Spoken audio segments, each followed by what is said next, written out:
Rue d'Osseghem, devant le siège historique de Deleuze, des employés et des ouvriers dédiés à l'embouteillage qui ont entre 15 ans et 30 ans de carrière. Pour eux, c'est donc aussi une page de leur histoire qui se tourne. C'est l'historique de Deleuze. C'est un bâtiment qui a plus de 120 ans de configuration pour la société. Un bâtiment qui ne répondait donc plus aux exigences d'extension de Deleuze. Extension qui se fera à Zélic, en dehors de la capitale. Dans moins d'un an, plus de 1000 personnes vont devoir déménager.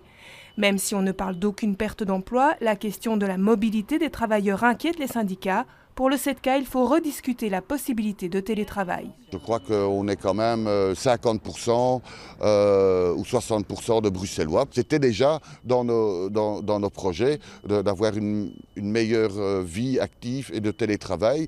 Et on est en plein projet dedans pour avoir la chance que des travailleurs puissent 2 jours par semaine pouvoir travailler à la maison. Du côté de la CNE, on s'inquiète moins de l'impact sur la mobilité que du vide laissé par Deleuze dans le quartier.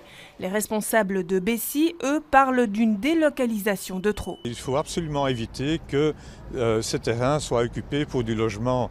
Il faut absolument faire tout le nécessaire pour réserver ce terrain, surtout à Molenbeek, pour des activités économiques et pour créer de l'emploi. La fonction faible, qui est l'économie, est sous pression. Donc il faut absolument donner une priorité à cela. En attendant, les travailleurs de Deleuze pensent aussi à leurs collègues du magasin tout proche qui vont perdre en même temps des clients.